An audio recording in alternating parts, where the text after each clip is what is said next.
Oh, man, oh, man, oh, man.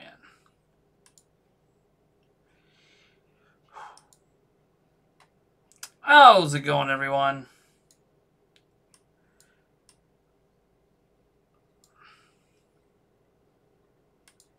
How are you doing?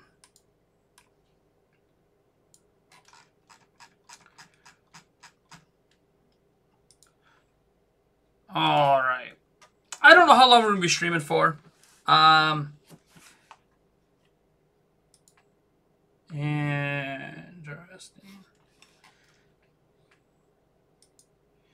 All right.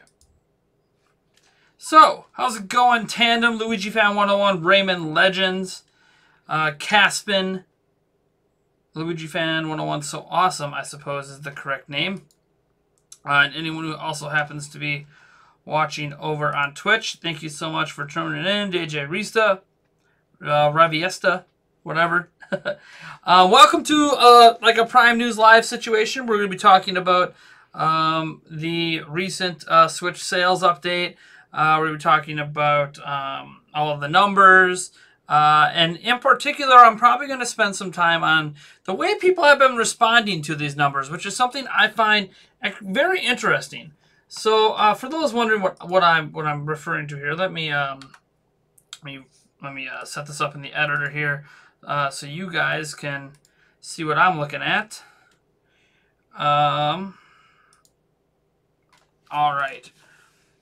So I'm obviously talking about this video right here. The Nintendo Switch hardware and software sales tell a great story. This was a video I put up about 4 hours ago. And this video details all the numbers, as you kind of see in there where it shows the hardware sales of Switch have been updated to 19.67 million units.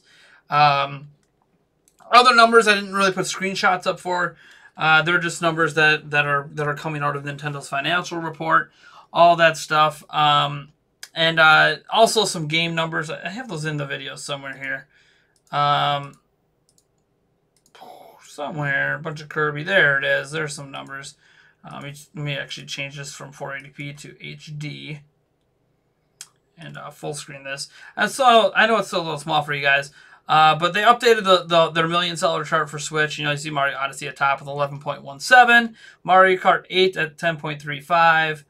These are in millions, by the way. Legend of Zelda Breath of the Wild at 9.32, Splatoon 2 at 6.76, 1-2 Switch 2.45, ARMS at 2.01, Kirby Star Allies 1.89, Xenoblade Chronicles 2 1.42, Donkey Kong Tropical Freeze 1.4, and then Mario Tennis Aces way down here at 1.38. So there was a lot of stuff that people talked about with Switch sales in the comment section, which is what I kind of want to focus on because, and I'll get to some, like Trivial brought up a point there. I will get to some of your guys' questions and your guys' responses to this after I address some of the comments that were made, which I find to be very, very interesting how people are looking at the market, because obviously I frame this all as good news. And in doing so, it obviously brought people out of the woodworks to be like, this isn't good news, and here's why. So when I scroll down here, let's just go my latest comments, because I haven't probably read those. Oh, we've got some comments to review. Hold on. Hold up. I want to make sure we're not leaving anyone out of this conversation. Okay, nope, we don't allow the use of that word, so we'll pretend that never happened. Let me go back to my channel here, and we'll go back to that video. All right. All right. So we're going to resort this again by latest comments. So again, looking at the latest and greatest comments on here, and I just want to address some of the things that were brought up.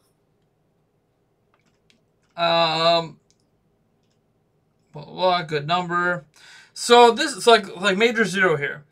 It says Sony sold 20 million PlayStation 4s in a year. Nintendo sold these numbers in 1.5 years, and they're happy, not to mention that the sales keep declining month over month. What's interesting about this is that when people look at the PlayStation 4 numbers and they're comparing it to Switch, they're looking at what PlayStation 4 is doing currently. They're not looking at what PlayStation 4 did in the same time period. In a similar time period, PlayStation 4, from launch until, well, we don't know what 15 months looks like, but we know from launch until 16 months, they sold, it was like 20.2 million units, right? 20.2 million units they sold in the first 16 months on the market between 2013 and the end of fiscal year 2014. So, again, 16 months of data, 20.02 million units in sales. That's across launch and 2 holiday seasons. All right, great. They sold that in 16 months. Nintendo, we don't have data for 16 months. We have data for 15 months. Has sold 19.67. It stands to reason they've probably moved 500,000 units here in July, at least, which is what they would need to do to essentially match PlayStation 4's numbers in 16 months. Because we already know what the sales are like for July in just, in just Japan, which is, over 200,000 units. Around 250,000 units or so. It's reasonable to think the rest of the world could sell 250,000, especially with Mario Tennis Aces that released towards the end of the end of June. So a lot of its sales are going to be in July, and then obviously we had Octopath Traveler as well. And we don't have any idea what that did to sales outside of Japan. So it stands to reason that in a similar time period, Switch and PlayStation 4 have actually essentially sold the exact same. People saying that Switch destroyed PlayStation 4's record sales pace are wrong. Switch has not destroyed the PlayStation 4 record sales pace. What Switch has done, 15, 16 months in, is match what PlayStation 4 has done. So like when this person, Major Zero, says that Sony sold 20 million PlayStation 4s in a year, yes, they have. And they're on pace to do it again. But they didn't do that in the first 16 months on the market. What people forget about, excuse me there. We don't forget about with the PlayStation 4 is that PlayStation 4 has hit its stride. I'm not knocking PlayStation 4, by the way. PlayStation 4 is an amazing system with amazing games. But it hit its stride, right? It launched and did all these crazy numbers, right? Breaking records. And then it really hit its stride in year 3. About year 3 is when we started seeing all the exclusives come out, and then PlayStation just started taking off from there. Well, the thing is Switch hasn't even hit its stride yet, right? Yeah, it had an amazing first year in terms of content, but that's not its stride. It had stock shortages, and they didn't follow up those amazing content with amazing content this year. And you might love Kirby, you might love Donkey Kong Tropical Freeze, you might love Mario Tennis Aces, but that isn't exactly a winning lineup for the first 6 months of 2018. So reality is, or Nintendo Labo, don't forget that. Reality is that Switch is doing as well as PlayStation 4 was doing in the exact same time period. So yes, PlayStation 4, now that it's in its stride, is selling 20 million a year. But Switch hasn't hit that stride yet, and it's already matched what PlayStation 4 did during a similar time period. So whenever I hear someone talk about how Sony is selling 20 million PlayStation 4s in a year, but Nintendo, it took them 1.5 years, I'm like, but it took 1.5 years or 1.6 years, to be more accurate, for Sony to sell that kind of numbers as well. Like, people are not looking at this through a reality lens. They're looking at this as PlayStation 4 is in the midst of its heyday, right? From basically 2 years ago through this year, PlayStation 4 is in its high zone. It's in its high zone. It's peaking. Right, it's peaking. They might even hit 100 million units total sales by the end of this fiscal year. They just upgraded their fiscal projections to 96 million. If they overshoot that by 4 million units, they will have hit 100 million units. If not, this fiscal year, they'll do it next fiscal year for sure. So PlayStation 4 is obviously doing really, really well, and I'm not going to take anything away from them. I didn't even tout this as Switch is the fastest selling console of all time. It's fastest selling in certain countries, not in others. Reality is that Switch is doing just as well as the PlayStation 4 did in the same time period. So my argument there has nothing to do, my argument, I guess, is that if you're going to look at what Sony is doing right now in the midst of its heyday for PlayStation 4, then you need to give the Switch credit for doing just as well as the PlayStation 4 did in its first 16 months. Switch shouldn't be able to sell 20 million in a year because there's not going to be enough stock of it in the first year for starters. Sony had that issue too with PlayStation 4s, and obviously all of the Switch's library's load isn't blown, in the first couple of years. Usually you don't hit your stride until 2 or 3 years in. There are exceptions to this, but in general, I mean, if you even think about Nintendo Wii, when that blew up, its best year was 2008. 2008 was 2 years later. 2009 was a really good year for them as well. So like 2-3 years in, that's when you hit your stride. We're not even 2 years into Switch. We haven't even been through 2 holiday periods. So yeah, I think it's fair to say that Switch is doing well. As for, not to mention, the sales keep declining every month. We don't actually know what the sales are doing because Nintendo of America and the NPD has not given us any numbers. I mean, we're hearing that Switch is number 2 every month behind PlayStation 4. Some months it has the number 1 selling individual hardware SKU, whereas PlayStation 4 combined with PlayStation 4 Pro is the number 1 overall selling. And we've heard stuff like that, and we've also heard things like Xbox actually made the most money because the Xbox One X is one of the top SKUs as well, and that's a $500 system. So basically, what it comes down to is that all 3 systems are selling relatively close a lot of months, and some months they're not. Another number brought up, and this, you know what, I'm going to wait. I'm going to wait to bring up the other PlayStation numbers because someone else brings it up. And again, I love PlayStation. I think it's doing a fantastic job. I'm probably going to be owning a PlayStation 4 at some point this year. I kind of wish I had one now because I kind of want to play MLB The Show. But let me just scroll down here. So Gunnar Schumann is an example. He says, but this isn't even that impressive. PlayStation 4 doubles the Switch sales this quarter, and the PlayStation 4 is 5 years old. The PlayStation 4 is 5 years old, and it's got momentum. The PlayStation 4 has had momentum for years. The sales have not slowed down. It didn't slow down in year 4. It's not slowing down in year 5. And this past fiscal quarter, they not only were still building off the sales of Monster Hunter Worlds, which released in February, so they already had like that Breath of the Wild effect where you had that carryover in sales to the first fiscal quarter of the year. They released God of War. You want to know what the sales for God of War are? Well, let's look them up quick. Let's look up what some estimates are for God of War 2018. Oh, God of War. God of War 2018 sales. Let's just see. Here we go. Back in May, it topped 5 million units, and it topped 5 million in sales in 1 month. 1 month on the market, according to IGN, it topped 5 million. So there was a system seller. There wasn't a single Switch game in the first quarter that sold a million. Well, I shouldn't say a million. That sold 5 million units. We did have a couple that crossed a million. So when you're looking at the data, of course PlayStation 4 outperformed it. They had their Breath of the Wild for this year. They had their, and heck, it might get topped by Spider-Man or something. Like PlayStation's got a nice lineup. So they had their Breath of the Wild early in the year. They had their highest selling game in an individual, well-established series. And that game innovated and did a whole bunch of things different that God of War has never done before. And it became a smash hit success that has continued to see sales ever since. This is very similar to what happened with Breath of the Wild. So they have a Game of the Year potentially release, getting high sales, innovating a franchise and an IP that they have. If they didn't outsell Switch this quarter, that would mean PlayStation 4 is on the decline. But when did we ever talk about in these comparisons, or even in the video, that PlayStation 4 was on decline? PlayStation 4 is not on decline. It's still climbing. PlayStation 4, like, I remember, well, what is PlayStation 4's market? Well, the idea here is that if PlayStation gobbled up some of Xbox 360's market, right? Because there was 80 million Xbox 360s, 80 million PlayStation 3s. So let's say there's 160 million, 200 million, somewhere in their total global market for home console systems.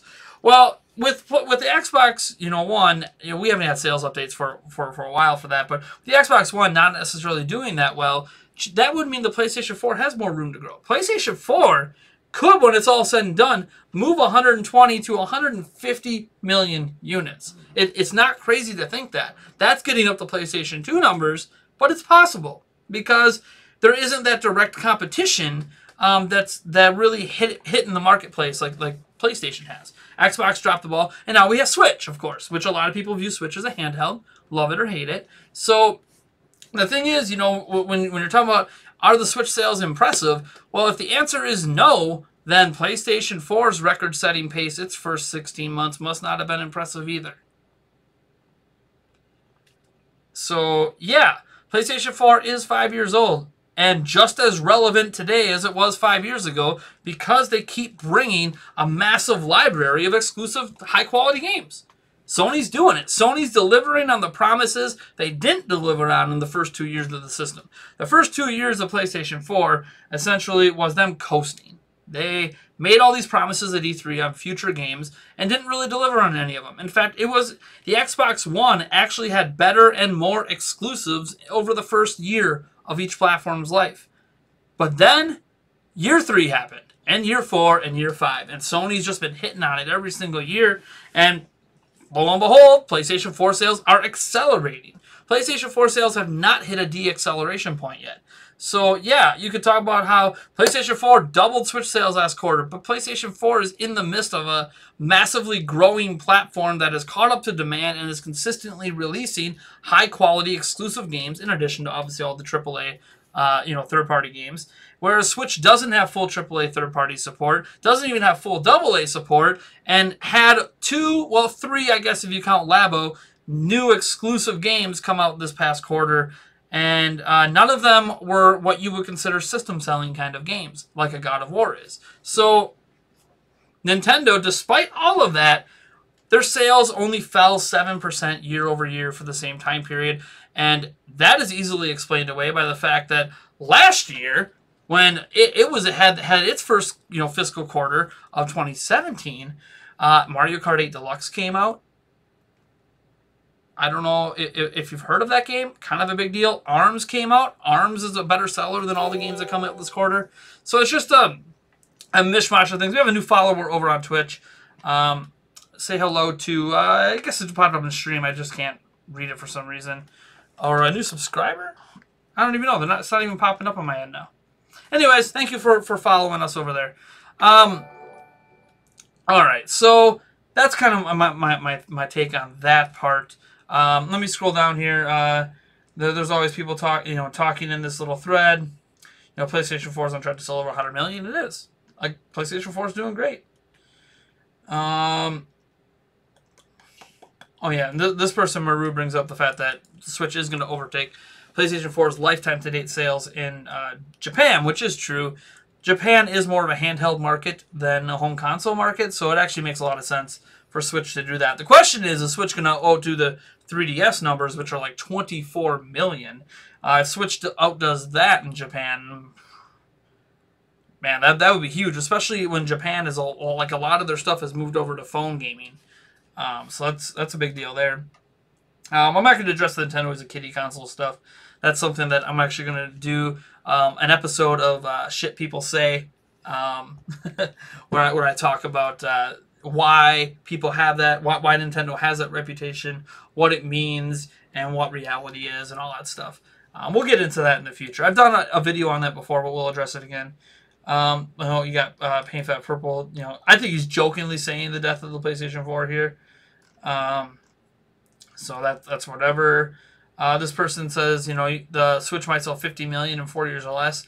Yeah, based on its current pace, it's actually on pace to sell 50 million in about 3 years, not 4. But I mean, there's nothing. 50 million is still a lot, nothing to scoff at.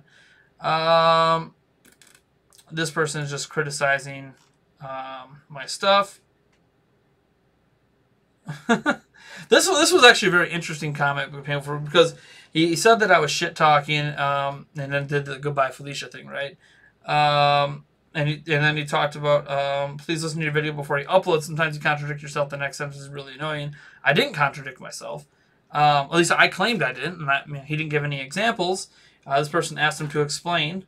And then he says, the first minute of my video is trash. You don't prepare well for your videos. You start rambling and shit for 15 minutes just to get your shit straight. That's all I'm saying. And then I responded like, I don't think I have any untrue statements in the first minute. I'd re-listen to it for the 20th time today. 6 times before editing, then a whole bunch since. Every time I load up the video, I usually just let it play. So I talked about all of that. And then I asked him, what are you talking about? So first I was contradicting myself. Now you're saying I'm making up stuff. What is it? And then he said, maybe I'm wrong, bro. See, it's weird. It's weird. It's weird when like he backed off. Said, maybe I'm wrong, bro. Like he must have re-listened to the video and been like, okay, well, maybe it really wasn't that bad. I think Paint Fat Purple here just doesn't like how I present my videos, which is fine. I mean, there's nothing wrong. Like not everyone's gonna like my way of doing videos. I don't know if you guys can tell. I'm someone who likes to talk. I have opinions. I have thoughts. Sometimes I formulate those thoughts on the fly when I'm going through news, and that's how I make my videos. I have the information. I know all of it ahead of time. And then I go through it in the video and I give my thoughts. Because just because I have all the information doesn't mean I sat down and went into deep thought on that for like hours on end before deciding, okay, now I can make a video. Like, no, I do a more raw conversation style when I report on news, especially in individual news videos. Prime news is usually a little faster. I usually rattle through stories a lot quicker. But when it's not like a summary kind of video and it's more so focused on an individual topic, I do spend a lot of time. Yeah, you can call it rambling, I guess, if you want. But it's only rambling if you don't like what I'm saying. Anyways, you got this person saying hardware sales are shit, which is like factually untrue. Talk about the D-pad Joy-Con, Game Explain. Here we go. This is only 2 million in the last 4 months. I corrected them. It's actually 2 million in the last 3 months. It's not 2 million anyway. It's like 1.88 million. Pretty close to 2. And then just some people debating on if that matters or not. Anyways, let me see what you guys are talking about in the comments. Remember, I'm not crapping on Sony. Sony has done a fantastic job with PlayStation 4 the last 3 years. I love what they've done over there. I'm not, there's some hardware decisions they made with the PlayStation 4 Pro. I'm not really so sure were the best, but beyond those gripes, game-wise, they're doing fantastic. They have a platform that people love. So let me see what people are talking about in the comments. Talking about all these sales updates that came out today. Wasn't just Nintendo, Capcom, pretty much all Japanese companies did their updates this morning, early this morning. I'm just going back through and reading some of this. Hem the Moon asked if Yuli and I are going to go watch Venom. Probably not. She's not really into superhero movies very much. She watches them once in a blue moon. I don't think she has any interest in Venom because she's never even mentioned the movie to me. So, how come the 3DS is still at 72 million? I don't know that. I'm pretty sure the 3DS numbers in this quarter were bad. So bad that even if they did update the numbers, you might not be able to tell. So maybe they just didn't do it. Usually when companies stop updating numbers, it's because the numbers are not good. When Xbox and Microsoft decided to stop reporting on sales of Xbox One, they weren't doing it because they wanted to keep things internal. They're doing it because the numbers weren't anything impressive. If they released their numbers, it would just make them look bad. Even if they're factually making money, it wouldn't matter. It would make them look bad in the public's eye. And they don't want Xbox this generation's already looked bad enough. They don't want to look worse. And I think that's what happens now with 3DSs. I don't expect to see, and we might never see a 3DS sales update again on their website. Because the numbers are obviously dying down at a rapid pace. I know we just heard at E3 where Reggie was all, 3DS has had 10% growth over blah, blah, blah. I'm like, yeah, if you twist statistics a certain way, you can try to make a positive light out of anything. But I'm pretty sure 3DS sales are really starting to tail off. Especially now that Pokemon's being advertised on Switch. Yeah, so, I mean, even in Japan, like, the Switch is dominating. There's still a couple 3DS titles that float around, but Switch is dominating the charts in Japan. It's not even close. And that used to be like the #1 market for 3DS. So, let me see here. They could probably move 10 million units off Smash alone. There are people waiting on that game to buy a Switch, and I only care about the... I think in the holiday period between the 2-month period of November and December, if we count Pokemon and Smash together, I bet you Nintendo's going to move 10 million Switches. Just in that period. Between Pokemon and Smash, even if Smash is more popular or Pokemon's more popular, it doesn't matter. That combined whammy is going to move 10 million units this holiday. Like, I just bank it. 10 million worldwide this holiday with Smash and Pokemon. And then we'll have to see. Smash and Pokemon should continue to sell for the rest of the fiscal year, and I think they're really reliant on those two games to hit their 20 million projection. But if it moves 10, and right now they've already moved almost 2 million this fiscal year, they'll probably have moved like, another 4 million or so by the holidays, or another 5 million by the holidays. They'll already almost be at their projections with, 3.5 months to go after. So I think Nintendo is sitting pretty to hit their projections, but a lot's riding on the holidays. And these numbers aren't unheard of. PlayStation 4 last holiday period, I think, sold 9 million units. So it's not unheard of to hit like these really high numbers, especially when you're doing the combo 1-2 punch of Pokemon and Smash within a month. Like that's almost a game over kind of combination there. That's a you're not going to be able to find Switch on store shelves kind of situation this holiday. So Nintendo's probably going to sell as many Switches as they can get on store shelves this holiday. That's assuming they don't do any bundles. They could do a Pokemon and Smash bundle, and that's good luck finding that. Scrolling down here. William Maybauer says, what's your response to Switch only selling 1.88 million this last quarter? That's less than 8 million a year for the projected future. Pokemon will move systems, but what else? Smash? My response is that's not that big a deal. Look at it this way. Last year, Nintendo moved, what was it, 15 million, almost 15 million units, or whatever, a little over 15 million units. I think. Actually, let me think about it. Their updated numbers are 19.67, so they moved almost 17. Well, I guess minus the launch month. Okay, so they moved about 15. They moved about 15 million units last fiscal year, which was 5 million past their initial projection of 10. This year, they obviously projected to move from 15 to 20, and you look at the 1.88, and you're like, I don't see how they get there. Even if we assume they move 10 during the holidays, where's the other 8 million coming from? Because the other 2 quarters, well, then the other 2 quarters would only be what? Another 2 million, and then another 2 million, so maybe they get to 16. We can see a path to 16. How are we going from 16 to 20? And I think that's just because Nintendo, one, has games they haven't announced yet for spring next year. So early in the year, there's probably going to be something coming out that Nintendo's relying on. It could be Fire Emblem Two Houses. We should not underestimate the sales power of Fire Emblem after watching how well it sold on 3DS and watching the 3DS sales bumps every time a new Fire Emblem came out. Fire Emblem is kind of a system seller. It went from a franchise almost put to bed until Fire Emblem Awakening came out to now it's sort of a system selling kind of game. It moves at 4 or 5 million units. So Fire Emblem, if that lands in the first 3 months next year, that's going to be another momentum carrier coming off the holidays. So that can make the fourth quarter be really good too. You could end up seeing 6 or 7 million unit sales just in the fourth quarter. I know, getting ahead of myself because there's going to be a lot of how much is Smash and Pokemon still selling. Obviously, the question is what from now until then is going to move units. I don't think Octopath Traveler is a system seller. I think Octopath Traveler has sold very, very well in July. But that doesn't mean I think it's like people aren't going out necessarily to buy consoles to play it. I think it's a lot of people who already own Switch playing that game. I think it's just going to be a matter of, I keep thinking like I could think of games coming up that I'm buying over the next few months, but none of them I really think are movers. They're more maintainers. They're more like the Tropical Freezes, the Mario Tennis Aces, Mario Party's coming out. They're more of those kind of second-tier games from Nintendo, or even third-tier in some cases, even from other companies, that are just going to maintain the sales. So how are they going to get to that number? I'm not exactly sure. Nintendo is pretty confident they're still going to hit it. I think they're confident on that because they think their third and fourth quarters are going to be huge. And I think they think something like 75 to 80% of all of their sales are going to happen in that quarter. All I know is that Switch should at least be on pace to sell as well as it did last year, which would mean Switch maintained momentum.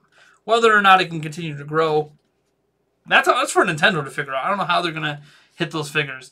But yeah, you can't look at 1.88 and go, that's less than 8 million a year. Like that's like saying, oh, look at PlayStation. PlayStation moved 3.2 million or whatever this quarter. That means if you go 3.2 times 5, they're only going to move 12 to 13 million this year.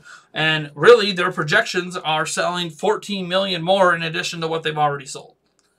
So, holiday period, it makes up like usually more than 50% of a given year's sales. So, holidays are huge. We have to wait and see what those numbers are before we know. Who knows? Maybe we'll get shot. Maybe we'll find out Octopath Traveler in the United States ended up selling an extra 1 million units or something that no one saw coming. At least I didn't see coming. But so I don't know. I'm not that worried about 1.88 million this quarter. I think it's a good number. To have that come during a period where there were very few, if any, notable games. And on top of that, to only be a few percentage off of last year when they had Mario Kart 8 and Arms Land in a similar period, it's like, okay. Like, Mario Kart 8 alone moved units. And that was with Breath of the Wild just behind it. So it's like, there wasn't anything like that this year for those 3 months. And it still almost sold just as well.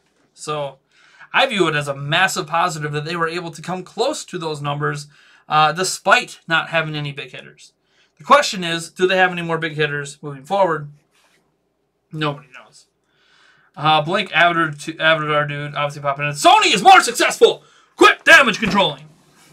Oh, damage controlling. The literal numbers state that Switch is just as successful at this point in its life as PlayStation 4 was. The literal sales data out there points to Switch selling just as many units as PlayStation 4 in the same amount of time. So when you talk about Sony is more successful, sure, they're the #1 player in the market right now when it comes to video games. I'll give you that. But in terms of lifetime to date sales, comparing apples to apples in terms of time on the market, PlayStation 4 and Switch are dead even.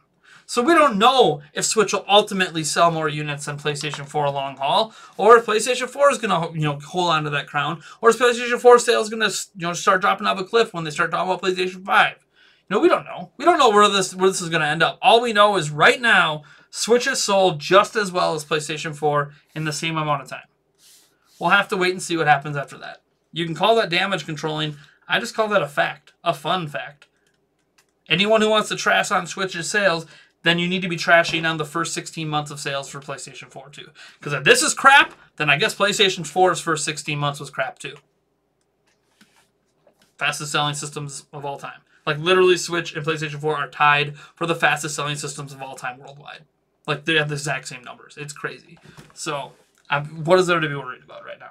I don't think there's any need to be concerned yet. We get to the holiday period and things crash.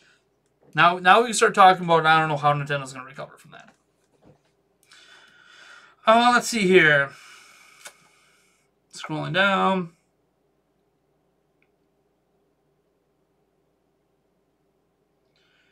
Ba-ba-ba-ba-bum.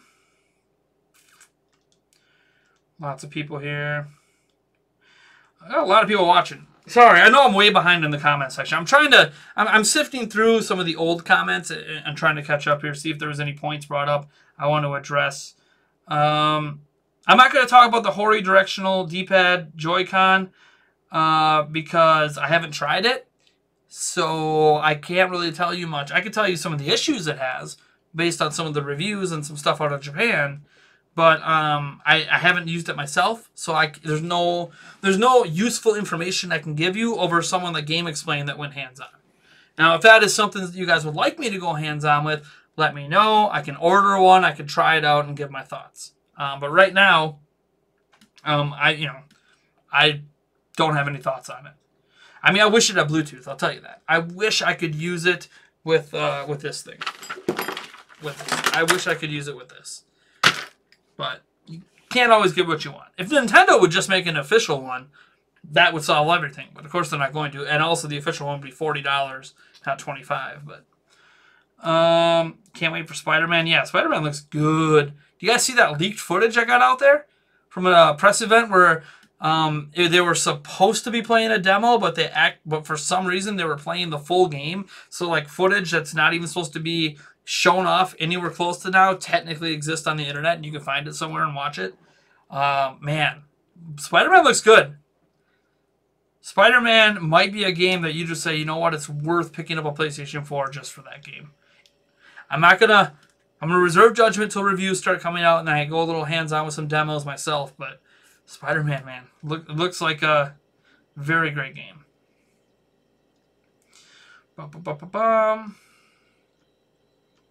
Let's see here. Raikou-chan, oh, Nate, the feelings you're hurting right now. Think about the fanboys, Nate. Think about the fanboys. They're probably at the store right now buying some rope and a tall chair. Fanboys on both sides of the fence, by the way. Nintendo fans really should not be trashing on Sony fans. Like I saw some comments about how people were saying, oh, PlayStation 4 is going down. Look at Switch. It's like PlayStation 4 ain't going anywhere. PlayStation 4 is an unmitigated, massive success story that's going to move over 100 million units. It's going to outsell the Nintendo Wii. We have no, like, Nintendo's highest selling home console of all time was Wii. PlayStation 4 is going to beat that. How can we like ever stand on a high horse and say anything bad about Sony and PlayStation 4 when it comes to how successful the platform is? You could talk bad, if you want to talk about some criticisms, like them not supporting cross-platform play, or holding accounts hostage, like they are with, I think, Fortnite or whatever, not letting you import your data from that. That's not even cross-platform play. That's just letting you import your Epic account data off of PSN. They won't let you do that. That's kind of crappy. Or if it's things like with Gran Turismo, which Gran Turismo Sport, which it's big criticism going on right now over the past couple of days or past 24 hours, is microtransactions. They stated repeatedly, like 70 times heading into launch last year, we will not have microtransactions. And they have microtransactions. Hold on, my fiance is giving me a call. I got to answer this quick.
Sorry, but I had to open the garage door so my fiance and her kids could, our kids, could come back in. All right, let me go back through these comments here. But yeah, the controversy with GT Sport wasn't that they're forcing you to buy a microtransaction. It's that the developer said like 70 times heading into launch that there would not be microtransactions in GT Sport. And now 8 months later, the game isn't selling so well, so now they put microtransactions in hoping to make a quick buck. I don't think the microtransactions are terrible. I don't really see a problem with it. They didn't change anything about the progression system, but it's still one of those, they said they wouldn't be there, and now they went back on it. Doesn't really matter. It's a game that most people aren't playing anyways. Clearly looks like another certain racing series is more popular and doing better. So, let's see here. See, like Dank Meme Center, who says Sony fans are children, while Nintendo and Microsoft are where the hardcore gamers are at. Like, let's not go there, man. Come on. There are tons of adults that own all three platforms. And there are kids that own all 3 platforms. There's no reason to talk about who are children and who are men and or women and little girls. Like, none of it matters. There are plenty of adults that own everything. Trust me, believe it or not, there's a ton of adults that own PlayStation 4. Let's not just sit here and try to start up this console war, fan war bull crap about the age demographics of people who own these systems. Come on. The age demographics are actually pretty similar across the board. So, at least based on the available data out there, of course. I can't, it's not like I know every consumer, of course. Let's see here.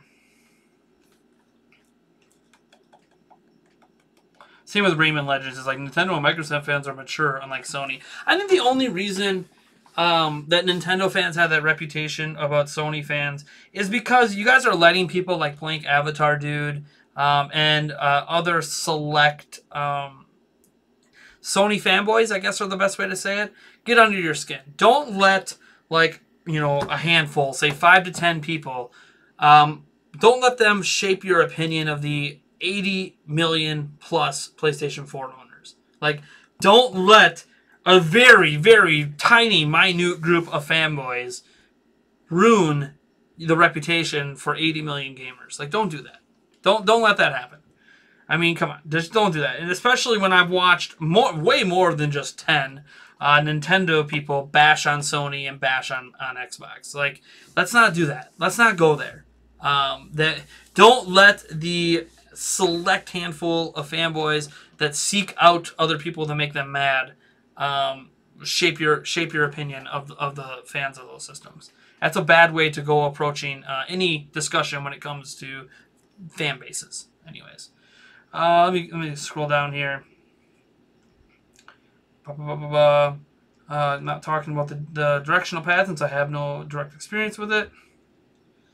Why can't we get everything I want? Is it so hard? Nintendo, company with the most cash in reserve and biggest video game profits, yet still too scared to go all out.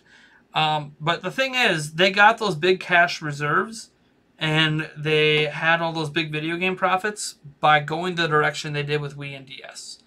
Their bank swelled with Wii and DS. So why would they want to go back to fighting a barely profitable game? Like, this is not me bashing on Sony. This is just looking at their actual financial reports. The PlayStation brand is raking for them. It's doing well. But the PlayStation overall net profit-wise is not as profitable as Nintendo's video games and Nintendo's systems, despite the fact that they're selling more. The reason is that their margins are smaller. Now, yeah, Sony's got a lot more debts and everything, but setting that aside, the margins on their profitability are actually smaller on PlayStation. So what happens is Nintendo ends up making more money per unit, and that leads to Nintendo getting a lot more money in the bank or coming, more ahead than Sony does. So it's one of those things where we shouldn't care about this stuff. All that should matter is that Sony is profitable. Ergo, Sony's not going away.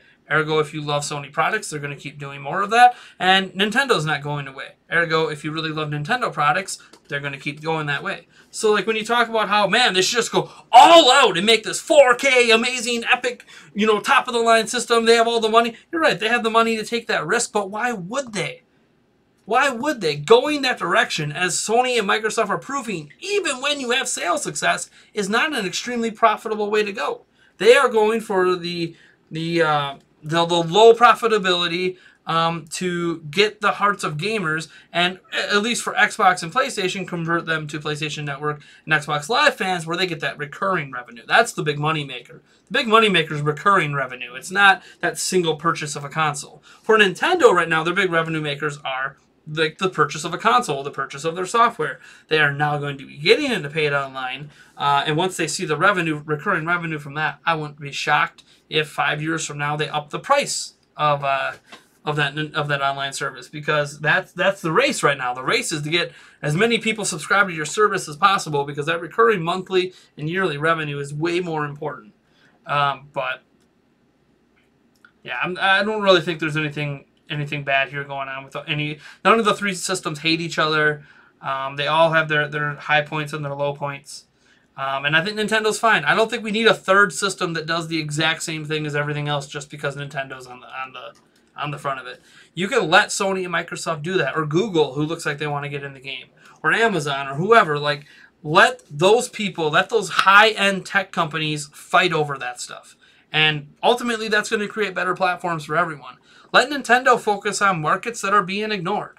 The hybrid market was ignored.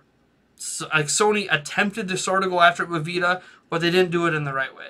Nintendo's not ignoring that market. They're going after people who want home console-style games portably, and they're doing it successfully. So I think we just need to let Nintendo do their own thing. Nintendo, even back when they were on power with everyone else, they were just doing... they basically were still innovating with controls and all that stuff. And once the controls stopped evolving, once we got to something like this, they didn't really think that was the right way to keep going. Sales were declining for them year over year. Every single time when they competed with Power, with SNES, N64, and GameCube, every single generation they lost more and more market share. What's the point of going all in on a platform when everyone else is going to do it better than you anyways because they're better at it? Nintendo instead is going to focus on, fine, if we can't go all in and do it better than everyone else, then instead what we'll do is we'll go our own way and do that better than everyone else. That's what they did with Wii and DS. It's what they did with 3DS with the glasses-free 3D. And it's now what they're doing with Switch. So you just got to let Nintendo kind of do its own thing. It might frustrate you, but that's why you probably should start to invest in multiple platforms. You should just become a multi-platform gamer. I game on Xbox One, PC, and Switch. I'll probably end up getting a PlayStation 4 later this year. I know not everyone has the money to kind of invest like that, but ultimately, PlayStation 4s and Xboxes are becoming cheaper and cheaper, and this holiday you'll be able to pick up one of them pretty cheap with a slew of games for a nice price. That's just reality. If you want to play those games, ultimately you're probably going to have to get another platform. I would love to see all these games come to Switch, by the way, but we know at this point that's just not happening. Like tomorrow. Tomorrow, I am playing Madden 19 on my PC. I'd love to play it on Switch instead. It's not available on Switch, so I'm playing the PC version. Let's see here. Like, don't let platforms keep you away from playing games. Is kind of what I'm saying with that message. Scrolling down here. How would you feel if Nintendo released a dockless bundle for $200 and a Pokemon Let's Go dockless bundle for $229? Well, they would not do a Pokemon Let's Go dockless bundle for $229.99. And I say that because if they're charging $199.99 just for a dockless Switch, so they're charging $200 for a dockless Switch, they're not going to be like, yeah, so let's give you Pokemon Let's Go 50% off in that bundle. They'll say, no, for $260 you can buy the system with Let's Go. But the thing is the developers of Let's Go Pikachu and Let's Go Eevee, Masuda, he came out and he said, no, this is meant to be played in front of your TV. So they're not going to release that with a dockless version. The Pokemon Let's Go Eevee and Let's Go Pikachu has been designed specifically to play in your living room. So they're going to want that with a dock. And they're not going dockless this year anyways. You might see a dockless Switch next year, but I don't know. I mean, technically it exists in Japan, but you have to buy it from Nintendo. It's not actually available at retail stores. But Japan's also different in that they pretty much play it, like, I'm sure they've done polling and stuff there. Pretty sure Japan, like 90% usage rate of Switch is handheld. Whereas here in the US, it's more balanced. We've seen the NOA numbers in the past. It's a lot more balanced for how people use Switch here in the US. Sony took the entire design of their controller from Nintendo. Not really. Not really. As an example, Sony added, four trigger buttons. Nintendo didn't have that. They did that before Nintendo. They also added a second joystick. Nintendo, it's one of those. Yes, some of the base design concepts were taken from them, but so what? When you have a good design, you have a good design. You know what I see when I look at this? I see an Xbox 360 controller. This is a Nintendo Switch PowerA controller that is using the same design as the Nintendo Switch Pro controller. And you know what happens when I put the Joy-Cons in here? Again, it all looks like an Xbox 360 or an Xbox One controller. So everyone's copying designs from everyone because basically the way controllers are designed right now has reached perfection. There really isn't much like when you look at this design, this or the DualShock design, there really isn't much you can do different or better in terms of just that base design of a controller and the way it feels in your hands. So next up is for controller innovations is when are we going to get something that's more accurate than thumbsticks? You know, we're going to go to thumb trackballs. Those are actually extremely accurate, but very awkward to use. I know Steam tried a little touchpad thing on their controller. That obviously didn't stick around. I mean, a lot of consoles allow you to use mouse and keyboard now, which for some games, shooters in particular, are more accurate controls. I'm not going to say that you can't prefer a controller, but mouse and keyboard are more accurate if you care about anything that has to do with multiplayer. Raikuchan says, I love you, Nate. Your style's upfront and passive for the most part. You speak objectively, which is rare for Nintendo channels. Well, I'm biased. I've come right out and said this before. I'm biased to Nintendo. But it doesn't mean I hate everything else. Like, I don't think you need to, like, fanboy out for a single company and not respect anything else in the industry. To me, that's the difference between someone like me who can admit that I'm biased versus a full-on fanboy. A full-on fanboy, it doesn't matter what other companies are doing. They're bad because they're not the company I want. Whereas I'm like, no, I might have a more positive outlook because of my biases on Nintendo stuff. But that doesn't mean that I hate PlayStation and hate Xbox. Like, no, I don't. I enjoy those platforms. I got a PlayStation 3 upstairs. Like, I play PlayStation games. I just need to get a PlayStation 4. I've been putting it off mostly because of Switch. To be honest, the year I bought Switch last year, I was going to get a PlayStation 4, but then I was so preoccupied playing games on Switch that I just didn't have time to fit a PlayStation 4 into my life. Every year that passes by, the MLB The Show comes out, and I don't own a PlayStation 4, I die a little inside. I've been playing some RBI Baseball 2018 lately on Switch. It's just not the same. It's really not. It's okay. It's just not even remotely close to what I would consider a good baseball sim. It's more like, an indie studio's attempt to make a baseball game. And it's fine for what it is, and it's been getting better every year. But it's got so far to go to come close to being MLB The Show level. I just love sports games. I don't know if you guys know this. I love sports games. Pete Wright just said the Pro Controller's lovely. Isn't it, though? I think the Pro Controller's pretty good. I don't like the stick grind. They should have made the sticks a harder plastic so it wouldn't grind as bad. And obviously there was that D-pad issue with the first 6 months of Pro Controllers that they have, I think, mostly cleaned up at this point. I know there's videos out there about how you can fix it yourself with even something like a piece of tape. Basically, it's just raising the bump inside slightly. Because that's all they did with the fix. They raised this little plastic piece and then a rubber piece or whatever. They raised the bump on it just a little bit, and suddenly that fixed all of the D-pad controller issues. Kind of an oversight in manufacturing, probably. Anyways.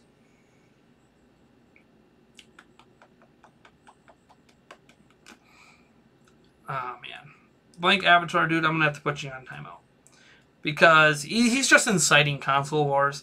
And you come in and say, Mac Man, indeed you should. PlayStation is objectively the best gaming system. I'm going to put him on timeout for that. Not because I disagree with him or anything, but because objectivity means you can't objectively declare what's the best gaming platform. You can't. Because there's no objective facts that tell you that this system's the best. So, all right. So let's try to look at this objectively. What matters to you? Objectively, okay. PlayStation 4 is currently not the most powerful platform on the market. That would be Xbox One X. Okay. So, all right. Objectively, Nintendo Switch's exclusive games are higher rated overall than PlayStation 4's collective library of exclusive games. On the flip side, PlayStation 4 has had a better release slate of exclusive games this year. True fact. Objectively, Xbox One, during its first year, had a better release slate of exclusive games. True fact. another true fact. Nintendo Switch, objectively, is the only platform of the three that can be taken with you and played in your car without having to hook it up into an outlet and an external screen. True fact. Objectively, Nintendo Switch does not get full AAA third-party support. PlayStation and Xbox do. So does PC. And if you want to look at objective facts based on what offers the best of both worlds and has every option in the world, it's PC. But, again, you're saying objectively PlayStation's the best. No, it's subjectively PlayStation is the best for you. That's the thing. There's no objectivity involved when declaring something the best. There are facts that support Xbox, facts that support Sony, facts that support Switch, and then there's facts against Switch, facts against Sony, facts against Xbox. There is no perfect platform. PlayStation isn't this platform on a pedestal that everything has to look up to and be like, man, that platform is clearly the best in the world. The best selling, yes. But is sales data how you determine the best? Because objectively it has the best sales? Well, objectively, Switch is matching tit for tat sales during the same time period that PlayStation 4 was on the market. So does that mean Switch is now the best? Or tied for the best? Like, how are you determining that? There's no objective way to declare any system the best, is what I'm saying. Objectively, all you can do is look at a series of facts. With those series of facts, you create a subjective opinion. That's the thing with objectivity. This is why nobody wants an objective review. Everyone will act like we want a completely objective review. No subjectivity, a completely objective review. But you really don't. Because all an objective review is just a listing of facts. It doesn't tell you anything. It doesn't tell you how the music feels. It doesn't tell you how the gameplay feels. It's just going to tell you, you press this button to do this. That's a fact. That's an objective fact. Can't be denied. It doesn't tell you how it feels, how the gameplay feels, you know, when you're doing the attack. But it doesn't matter, because telling you how that feels is subjective. There's no objective feeling to that. So that's the thing. When you get emotions involved, which Mike Avatar Dude and others, Nintendo fans too, have emotions involved, we start to declare our subjectiveness as objectiveness. And that's just not the way it is. Objectiveness is just facts. Facts alone don't subjectively tell you which system is best. Because there is no best. That's basically what I'm concluding here. There is no best. Switch isn't best, PlayStation isn't best, Xbox isn't best, PC isn't best. It's about what platform is best for your individual needs, wants, and desires. And those individual needs, wants, and desires are not objective. Therefore, the best system can't be objective. There's no objective best. It's a subjective thing. The only thing you can say is objectively there are best-selling systems and worst-selling systems. That doesn't really determine best, though, does it? Like, just because the SNES outsold the Sega Genesis, does that mean that the Super Nintendo was the best system that generation? For some people. For some people, it was Sega Genesis. Does it matter? Not really. As long as we're all happy playing games, why does it matter?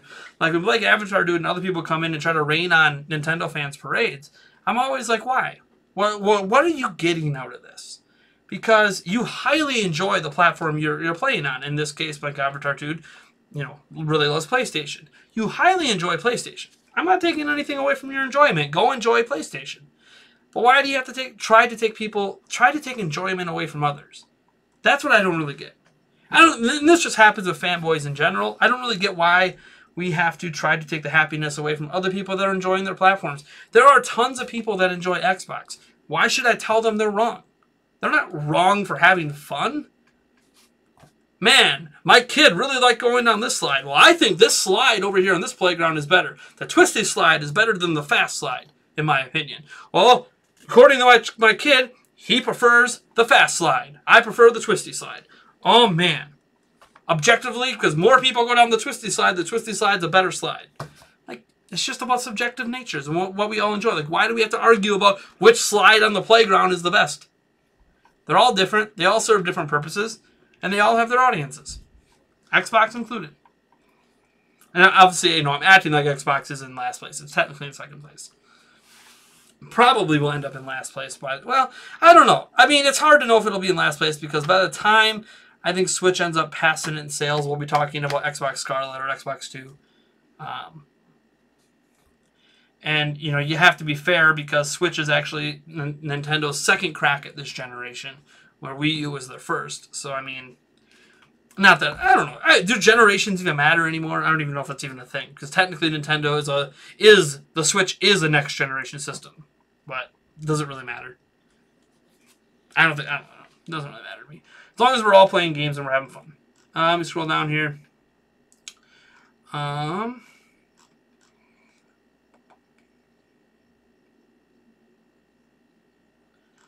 me see here. Moneymaker? I don't know why Be Righteous was saying Moneymaker. Did I get a donation I missed or something? I don't think I've gotten any donations this stream. Let me scroll down. How many Switch consoles have been sold per country? We don't know. We know Japan's numbers, but we don't know anyone else. We have no definitive numbers anywhere but Japan. We just know worldwide numbers and then Japan. I wish we had more definitive numbers in every country, but... Like, we have an idea of how Switch is performing in the US, but we don't actually have any figures. So, Big Tasty says, do you think Switch will ever get a UI update? Really feel like they dropped the ball with seeing that how great 3DS is with themes. Hey, we had a $1 super chat from Edward Norton. Thanks, man. Do I think they're going to get a UI update eventually? There'll be a UI update eventually. I don't know if they're going to add theming. I think that's probably something in the works. You know, they added it to 3DS. They'll probably add it to Switch. I don't know when. I don't think it's a big focus for them. I think they're focused on all their online stuff they're launching in September right now. So probably sometime next year we'll get a UI update that'll add theming. I think folders might be nice, but I don't know. I kind of like... I like Switch's UI. I think it's actually clean. I love clean UIs. But it's also not super convenient because you can't custom organize your games. The auto organization is fine, you know, based on what games you've been playing lately, but it would be nice to be able to custom organize your games so they're always in the same spot every time you want to go play them, especially in your digital library. It's fine if you want to keep like the first 3 slots maybe to be like, hey, these are all your recently played games, but then let us folder it up or let us do, you know, organize it a bit. That would be nice. But again, they'll do something like that next year at some point. The BitBlock mentioned that dockless is the opposite of what I want. I want a Switch that I cannot take out of the dock and is only a home console with some actual power. You have the opinion of a lot of other Nintendo fans that would like a more traditional console. Basically, a Nintendo-branded PlayStation 4. I can't fault you for wanting that. Just Nintendo's not going to do it. And I think you know deep down Nintendo's not going to do it. So you can desire it. I think a lot of people desire it. But I just think, and I've said this many times, I don't think a third system in the market that does the same thing as every other system can survive. And we've seen this in gaming history where it just doesn't survive. We had another super chat come in, it looks like, or a donation. Let me see. Oh, a donation. We had a $3 donation from Universal One, who says, on what planet did we go from making some of the best games in gaming history, PlayStation 2, GameCube, Xbox era, to, oh my god, I need 500 quadrillion teraflops, $2 billion budgets, or I can't achieve my vision. It's so frustrating. I do think budgets for games have gotten out of hand. Sorry, my camera really was kind of covering up some of it. Yeah, so I think budgets for games have gotten out of hand. And I think Nintendo has actually proven this in a way with certain games where you can make a fantastic game and not spend $100 million. But then you also have games that come out like Grand Theft Auto 5 and Red Dead Redemption 2 that honestly justify the budgets. Because not only do they use the budgets wisely, their games sell enough to justify the budget. But I think most games in the industry are not like the games Rockstar makes that can justify those massive budgets. They earned their way up to those budgets. They didn't just start off at those budgets, those franchises. They started at a modest budget, and then because of sales, were able to reinvest more and more. But the problem is, I think, when you see something like Red Dead Redemption 2, you're like, man, I want to make a game that's inspired by Rockstar. I can't do that without a $100 million budget. Like, yes, you can, because Rockstar's done it without a $100 million budget. You're just not going to have the same production values, but you don't need the same production values. You need to hit on the core gameplay. And that gets lost at times, I think, with publishers especially. Publishers are always looking for the marketing angle, which is we want the prettiest looking game. It's easy to sell pretty. it's not easy to sell gameplay. It's just not. When you're looking at a new IP in a marketplace, if it looks good, Ark Survival Evolved looks pretty. It's a lot easier to sell that pretty look than the fact that Ark Survival Evolved is just an okay game, gameplay-wise. That's just why so many games still focus on 30 FPS over 60. It's hard to sell a game based on 60 FPS to a broader audience in a commercial. Especially when the commercials are running at 24 FPS. Sorry, let me get a drink here. As for on what planet did we go from making some of the best games in gaming history to I need 500 quadrillion teraflops, I'm going to push back a little bit on that because power has been an argument in video games since I was a kid. Why do you think we call it the 8-bit and 16-bit era? What exactly do you think that means? We were just measuring the power of the systems based on bits back then instead of teraflops. The teraflops was a far-off dream back then. Bits actually, ironically, leads to teraflops down the line. So it's one of those things that we were actually arguing about the power of systems back in the 80s and 90s. This isn't a new argument. It's not, 500 quadrillion teraflops. It's just that's where the technology's gone. Not 500 quadrillion, but I know what you mean. You're exaggerating. That's just where the technology's gone. Technology keeps getting better all the time, so there's still going to be arguments about power.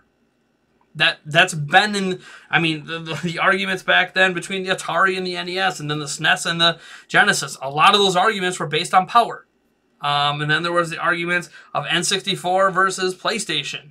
Arguments a lot of the time were based on power. Then you had Xbox versus GameCube versus PlayStation 2. A lot of arguments made based on power. Where PlayStation 2 came in last place, but PlayStation 2 offered the easier to develop for medium, and then Xbox was late to the party, but Xbox was the most powerful system, and blah, blah, blah, blah, blah. GameCube was more powerful than PlayStation 2, but then harder to develop for because of mini disc, and blah, all this stuff. Like, there's been these arguments about technology and power revolving around systems since the dawn of there being more than one video game platform on the market. TurboGrafx 64 versus Atari, stuff like TurboGrafx 16, sorry, not 64. But yeah, it's not new. Like you're just complaining about something that's been there forever. Not the big budgets on games, but the argument over power of systems. That's just part of consoles. That's been part of game consoles forever. That argument's not going to go away until there is no more standalone systems and everything is a streaming platform, which could happen in 50 years or so. When that's the case and it's all just Netflix, no one argues about which box and which computer and which phone gives you the best Netflix experience. There's not a lot of arguments about that. It's just we're all watching Netflix. Sure, that 4K HDR TV might show it a little better, but ultimately we're all watching the same stuff on whatever platforms we have.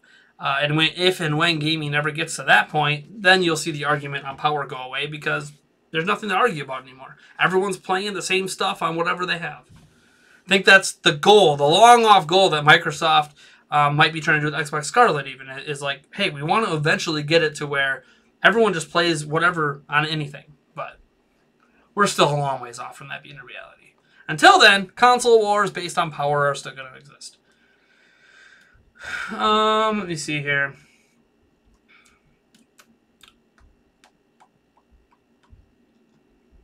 Scrolling down here. Skipping around a little bit. Trying to catch up to the chat a little bit. The UI is perfect. I just want themes and music. I could do without, I know some of the music of like Wii U, Wii, 3DS, DS kind of gave some charm, especially in the eShop. I could do without music being default. What I would like to see them support is something like Spotify or Pandora or something like that. Like partner with Pandora, because I think Spotify's partner, has its own partnerships out there. Partner with Pandora and allow people to play music in the background of their games and in the background of their UI. That would be great. I would love to do that. Or partner with YouTube. YouTube, I don't know if they'll do that because I think Google's working on their own system right now, but I would love to see that happen.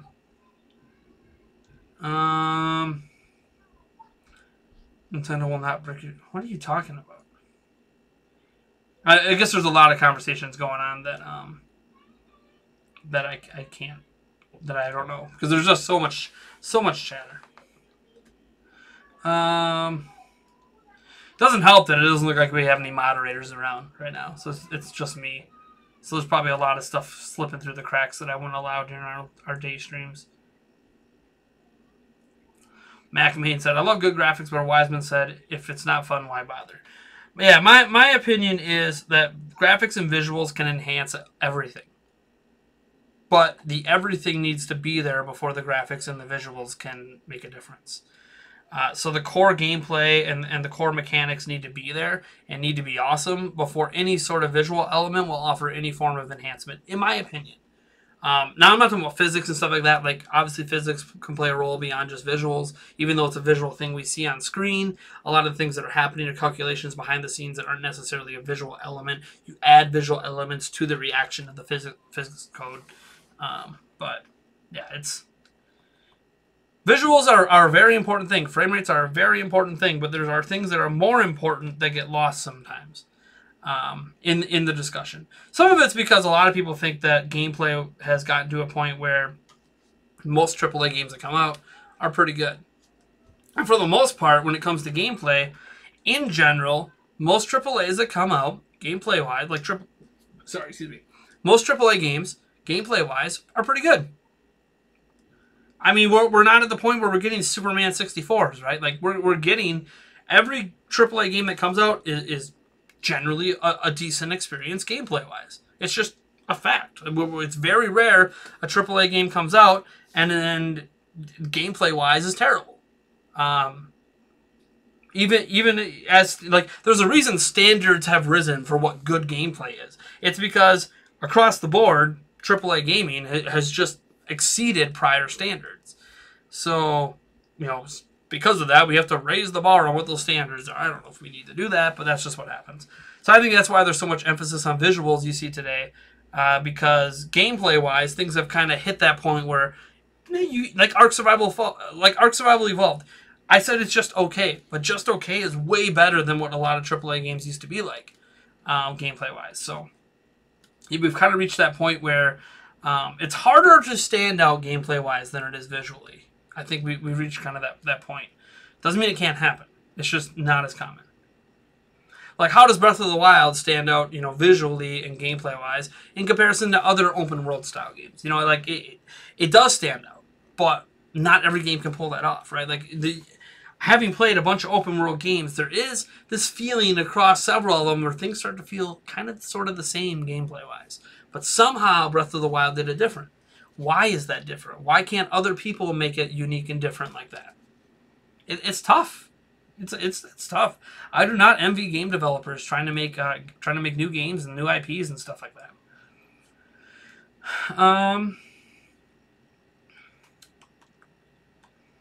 that. Universal One said, I guess a good chunk also comes from the feeling that these doesn't feel like a genuine need to go further than where we are right now. I also game on PC and Switch primarily. Visual-wise, like there's a need to go a little further. Until we cross the uncanny valley, right? There's rumors out there that we're going to cross the uncanny valley with Xbox Scarlet and PlayStation 5. We haven't even crossed the uncanny valley on PC yet, and I doubt Xbox Scarlet and PlayStation 5 are going to be more powerful than the most powerful PCs in the world. So, since we haven't even crossed that yet on PC, I don't really know how we're going to cross that on home consoles yet.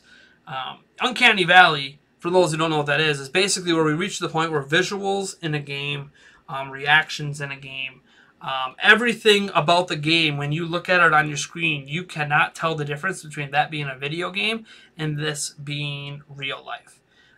We've seen some Uncanny Valley examples from Unreal Engine about, faces, but how have we seen that face applied to multiple characters in a scene combined with backgrounds and other elements that all make it feel real? Sure, you can make that one face look super hyper-realistic, but how does that make sense in a game that has to have dozens and dozens and hundreds of those faces, all of them unique, all of them doing their own things, combined with all of the other foliage and other stuff going on around? That's the thing. It's like, yeah, you can get that kind of visual, but you're not going to get that in a game. Does that make sense?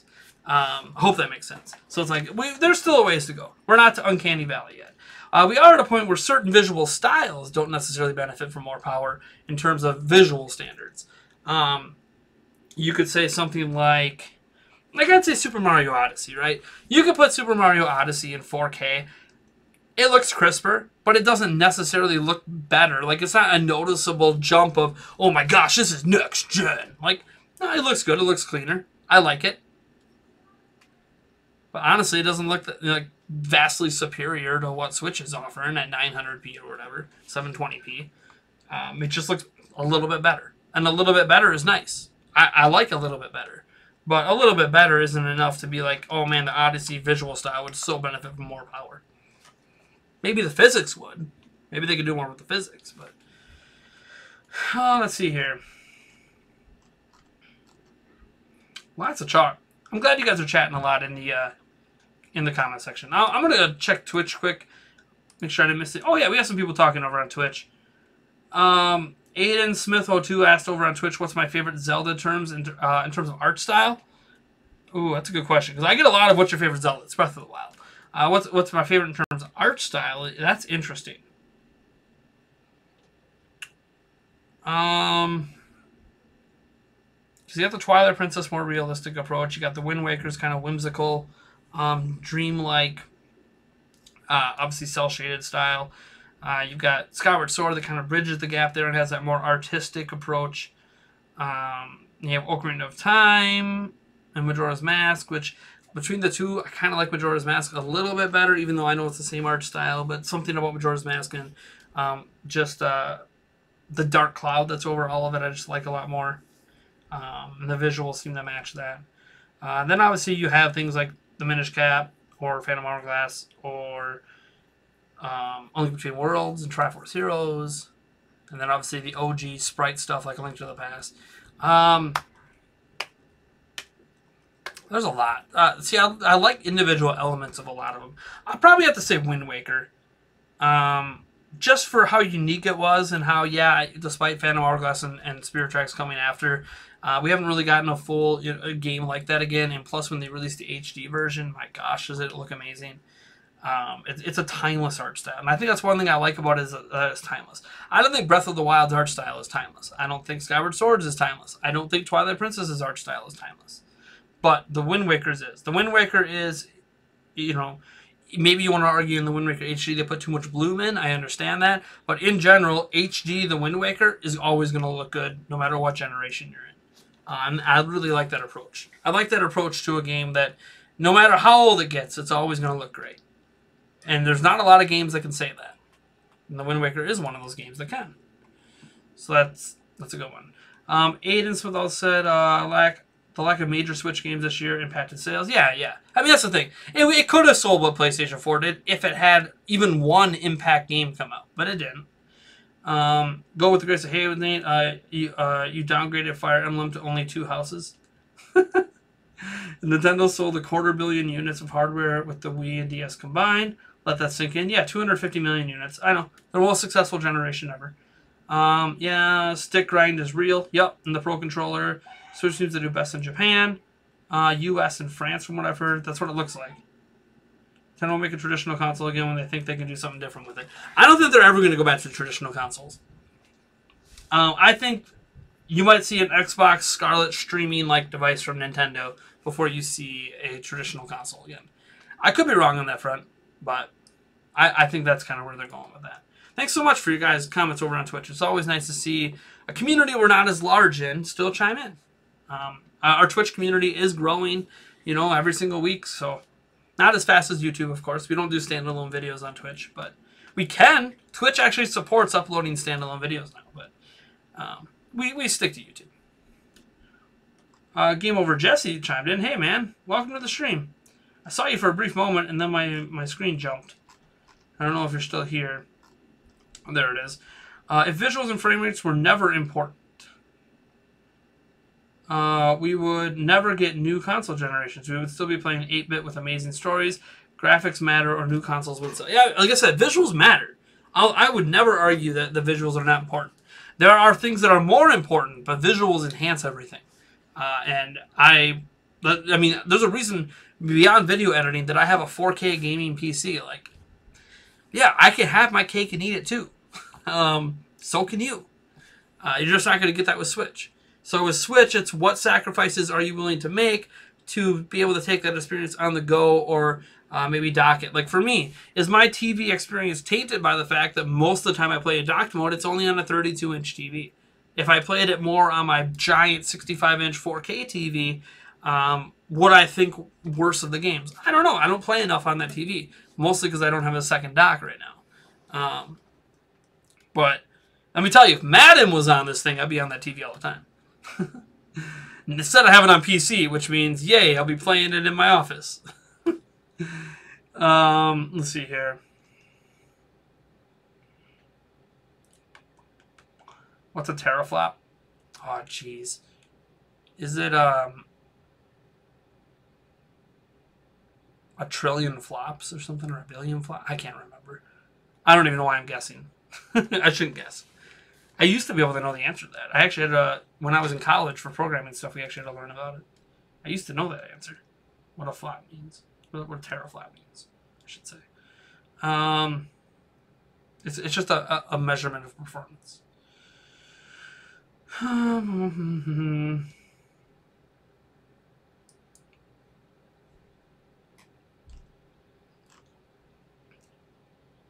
Wow. I see that Be Righteous had a very inappropriate comment. So inappropriate, I have now banned that person. Let me see here. Does winning matter? Just playing what you want. Winning really doesn't matter. The only people that win in the end are the multi-billion-dollar companies. We're completely honest. The people who win are the ones that make all the money. But what matters is that we just enjoy the platforms we have and the games we're playing. If we're not enjoying it, that means maybe you do need to go to a different platform and play some different games. Or if you do that and you still don't enjoy it, maybe you just aren't. Maybe you just, I don't want to say outgrew gaming, because gaming can last forever, but maybe your interests are just shifting and you're more of a movie person, you're more of a TV show person, a Netflix person. Maybe you're more into going outside and going for runs and playing sports and going out to bars and doing whatever. Like maybe you're just more into doing other things now. That happens. Our interests change over time, and that includes our gaming interests, both our interest in playing games and our interest in doing other things. Or you could be like me and just checkmark all of the above. Yes, I like all of this. And then trying to find a balance for it all. It's like impossible, let me tell you. Add parenting onto that list as well. 3 kids. It's impossible to balance, let me tell you. I try really hard. Maytate says, come on everyone, Switch won't fail. But as the consumer, I just think we're scared of something cooling down when we want it to do really well. At this point, Switch is already a success for me. I've gotten more than, I've gotten plenty of value out of it, plenty of games on it to play for a long time. At this point, it's more so gravy for Nintendo. How many units are they going to sell? 50, 60, 70, 100 million? I don't know. Obviously, the better it sells, the more games we get, I assume. Maybe it's a false assumption, but I assume if it sells really well, we're going to get more games. Not necessarily third-party. Multi-plat, not on current Switch. Maybe a revision. Maybe a Switch 2. And then is that a new generation? Welcome to the world we live in today. Mid-generation upgrades and blah, blah, blah. Zelda 42513 said, what's the lowest sales point for the Switch between when it was released and now? The lowest sale point for the Switch? You mean the lowest number of units? That's the numbers they have reported on their website. 19,670,000. Because that would assume they sold 0 units in July. So that would be the lowest possible sales point for the Switch right now.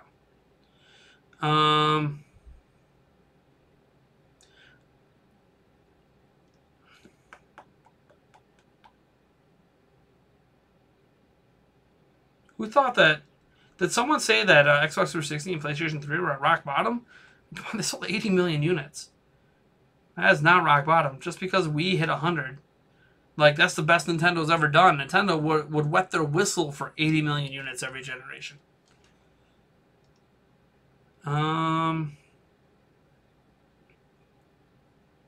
Grew up with Game Boy, 720p and 480 looks good. I mean, again, it's also subjective, you know. Like, objectively, yes, a higher resolution is better, but subjectively, there's also the how many people care. I mean, I think things are gorgeous in 4K. But as an example, when I watch 4K Netflix, I think it's amazing. But my fiance doesn't really notice a difference between when we watch 4K Netflix downstairs on our big screen or when we watch 1080p upstairs. She doesn't tell a discernible difference. So there's like, yeah, she might be able to admit that 4K is technologically superior, but how much of a difference it makes for her viewing experience, that's going to vary person to person. And that's kind of the same with gaming. I love 4K, but not everyone's going to really care. Have I seen Odyssey in 4K? If so, where? Yes, I have. Look it up. There's videos on YouTube showing Super Mario Odyssey in 4K. Shouldn't really say videos. It's more like still images. It's not at a point where you can run it like natively at 4K and see like an actual moving image. Like, you know, someone emulated it and playing it in 4K, if that makes sense. It's more so people can get it up in 4K, but it's like it's moving at like 1 frame a second. So, yeah. So you can see what it looks like at 4K, screenshot-wise. I know, screenshot-wise isn't always the best way to determine. You want to see the fluid and movement, blah, blah, blah. So I guess probably the best place to look it up is Google Images. I'm trying to remember. There was a post on some website that I was looking at all these screenshots of Mario Odyssey in 4K. But it was just screenshots. Which, who knows, maybe they used some super sampling and somehow made amazing up-reses. Beats me, but it looked good. You always like the realistic style, Twilight Princess the best. Breath of the Wild's your favorite game. Yeah, see, like, your favorite game doesn't need to be your favorite art style. Zelda's really weird, too. What major franchise do you know changes art style so much? Like, Zelda, for all of its success and all of its shortcomings, man, does it change its art style all the time. The next Zelda game could look nothing like Breath of the Wild, because we just don't know what to expect. It's so weird they changed art style so much. I think it actually hurts their game-to-game sales, because it makes the games harder to recognize.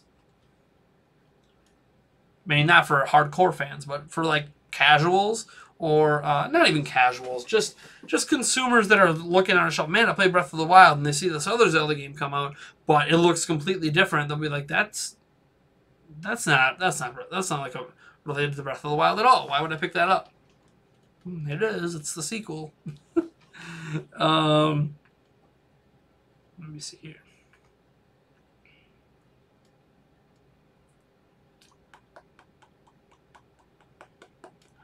As Englishman pointed out, like, resolution is an objective part of a game. Higher resolution are better always.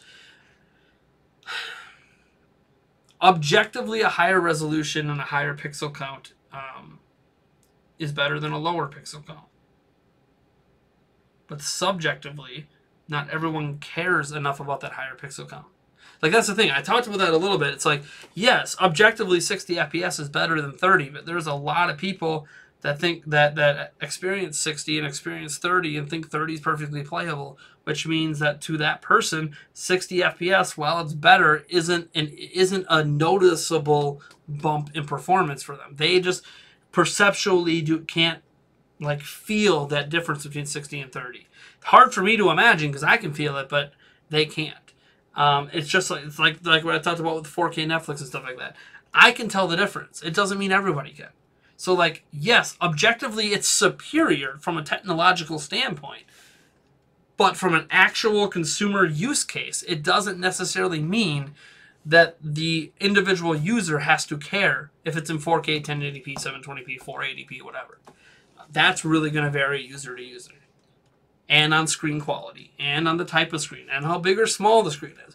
The lower resolution is obviously noticeable on a much larger screen than it is on a smaller screen, because of pixel density. So, like, there's a zillion and one factors that come into play. Yes, objectively 4K is better than resolutions before it. 8K is better than that. 16K is better than that. It's all objectively true, but from a perception, from a subjective perception based on individuals, it doesn't necessarily mean much.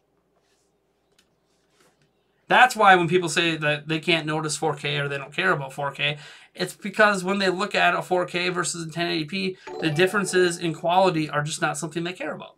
And thank you, T Vulture, for subscribing.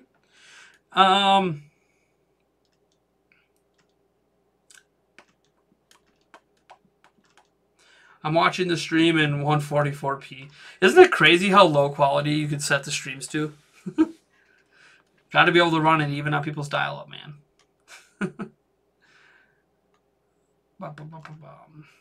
Link Avatar dude is back again. I see. Where are the hardcore games at? I mean, Breath of the Wild. I guess if you'd probably argue that Odyssey is casual, knowing you. Xenoblade Chronicles 2, Octopath Traveler. Those aren't hardcore games.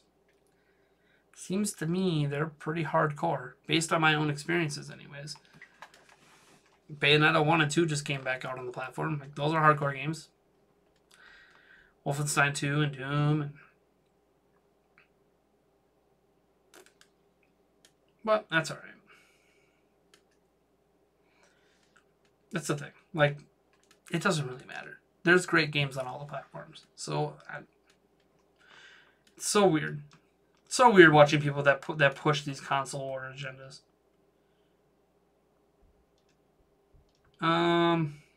Red Chaos says he's happy with the Switch and software sales. I can't wait for the sales of Pokemon Let's Go Pikachu and Eevee and Super Smash Ultimate.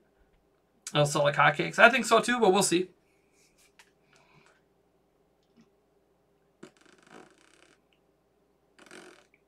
Power drives the industry forward. All right. That is going to be a ban. I'm sorry, Blake Avatar, dude. I finally had a ban, yeah. We don't like, I should say, I personally don't like people pushing console war agendas.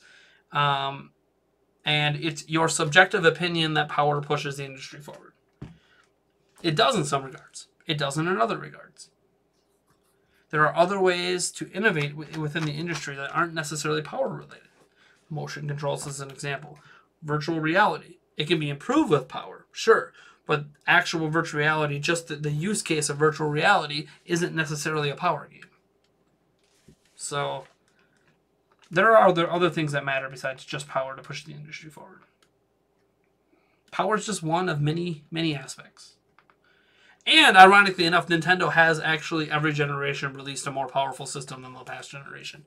Even the Wii, which is the closest they've come to not offering a generation, an upgrade, was technically still a more powerful platform than the GameCube. Nintendo, every generation, has never not released a more powerful platform than the last generation. So, like, Switch is more powerful than Wii U. Like, Nintendo does the power game, too. They might not be making the leaps you want them to, but they are releasing a more powerful platform every single time. So, like, Nintendo plays the power game too. They just don't play the same game Sony does. Or Xbox. Xbox should. Microsoft should always play top tier power game. Like that should be the bread and butter. That was their calling card on the Xbox. That should be their calling card every generation, is we have the best, most powerful system in terms of hardware. Because they're a PC company. They should be trying to give you high-end PC gaming in a more affordable, convenient package. That's what they should be aiming for. Because Microsoft's a PC company. But they didn't really do that with Xbox One. So, didn't really do it with Xbox 360 either. I mean, they kind of did when it first came out. But, I don't know. They let that generation run really long, so... let's see here.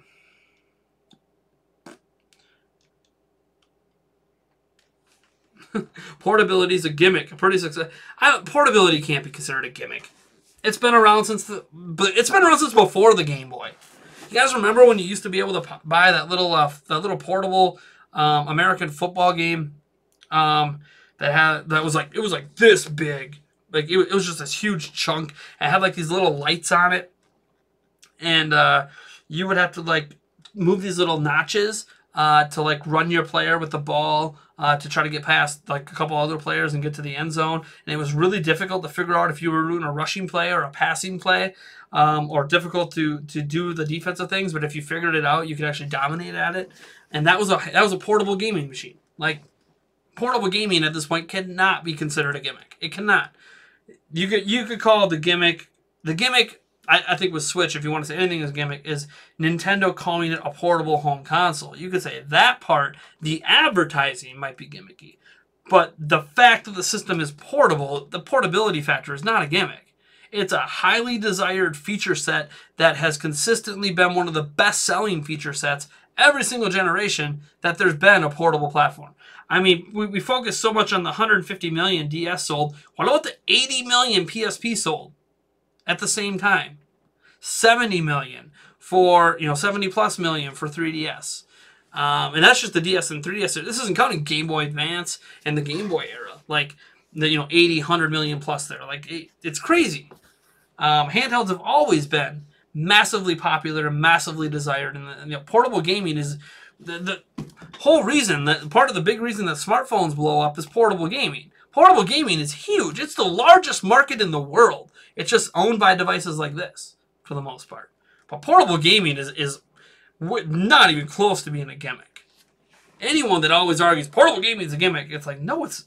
Where have you been the past 30 years, man? Just because you prefer to play at home consoles, portable gaming's been huge.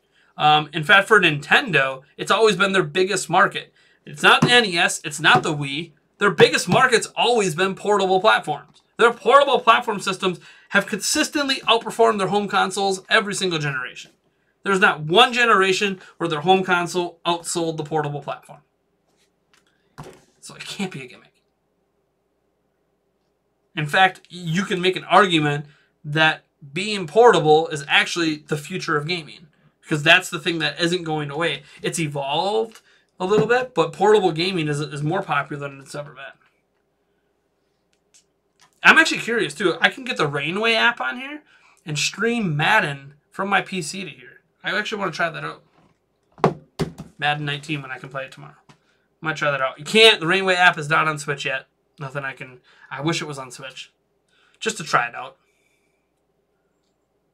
I know Switch can only output at 1080p, which kind of... 4K capable gaming PC down... Well, even downsampling that to 1080p on a 1080p TV would be better than just a 1080p to 1080p. But... plus then I could play it on my big screen out there. That would be great. I mean, you could. I could stream it to my phone and then stream it from my phone to my TV. But, God, no. Double stream. God, you can imagine the lag between watching on TV and when my button pressing's registered. Ugh, that would be bad. Let's see here.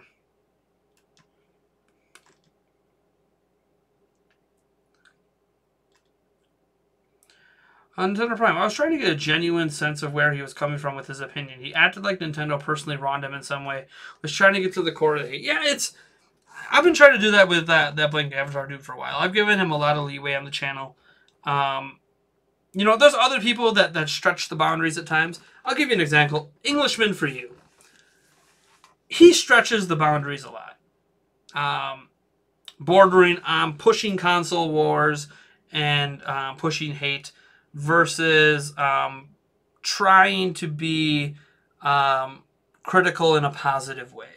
But Blake Avatar dude doesn't even try to skirt the line. He just crosses the line entirely and tries to get a rise out of people. He's a troll that isn't necessarily a troll because he kind of believes in what he's saying. Trolls are just doing things to get a rise out of people. Blake Avatar dude's not just doing it to get a rise out of people. I think he enjoys getting a rise out of people. But I think that enjoyment of getting a rise out of people also happens to just coincide with his actual opinions. So he hates Nintendo the way it is today, and he's going to go ahead and just keep touting that every chance he can and how great Sony is, and that's fine. Sony is obviously gone in the direction he wants to see video games go, and that's great. Good for him. I'm glad that he has a platform that serves him. But why does he have to spend all his time on channels that are catering to people who prefer a platform that he doesn't? Like, why? Because he enjoys getting a rise out of people. That's really the only reason why.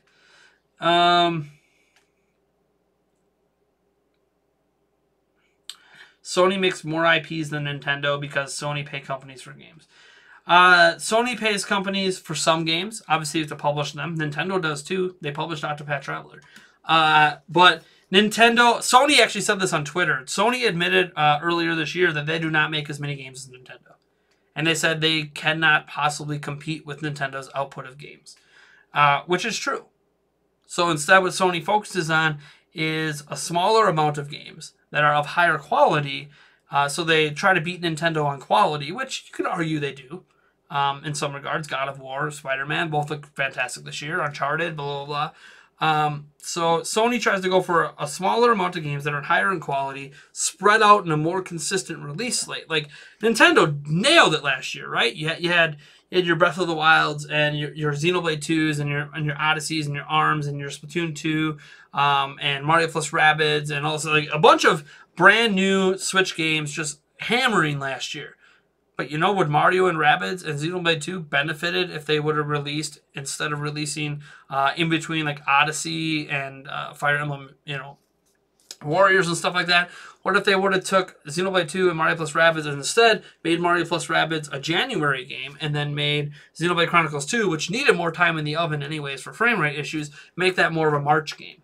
Now you're looking at where, yes, those aren't heavy-hitting games necessarily, but they would be significantly more important game releases than what happened the rest of this year. And we know Xenoblade Chronicles 2 is one of the best-selling games on Switch, so imagine that the sales for that came during this fiscal year instead of last fiscal year.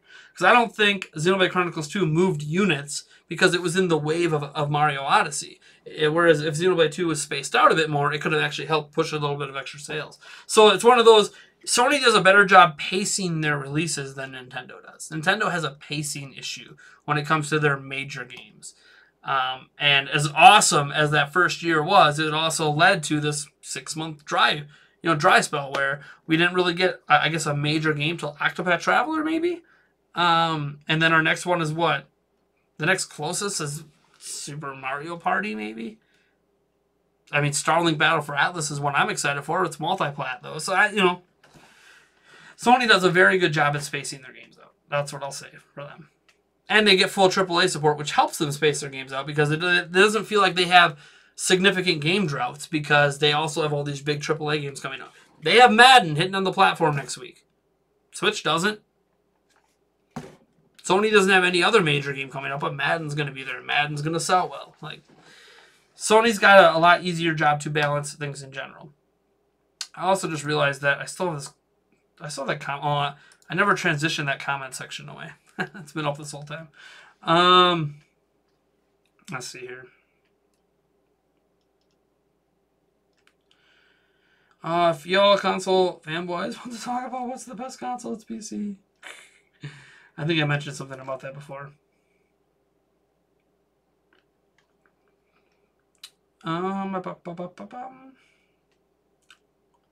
Detroit Become Human was horrible. Only bad first party game on PlayStation 4. I haven't played Detroit Become Human, but I'm watching some gameplay videos and some streams of it. It actually looks really good. I think it's one of those. I know there's some controversy with the game too. I think Detroit Become Human's a decent game that's going to have like its niche audience. I think it's like a Xenoblade Chronicles 2 where it's got like that audience of hardcore people that are going to love it, and then everyone else is going to be like, why do you enjoy this? That's what it is like with Xenoblade 2. That's probably what it's like with Detroit Become Human.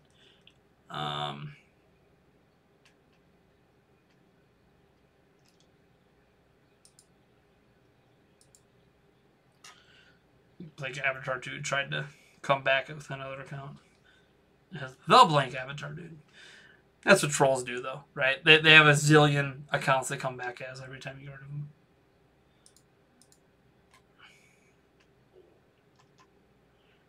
them. All right.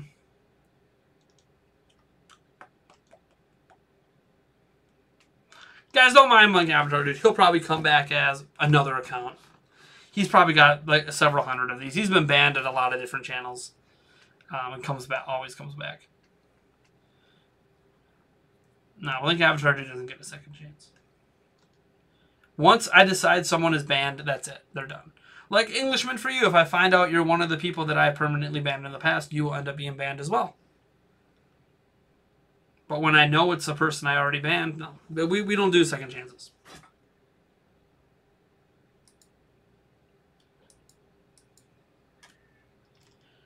Let's see here.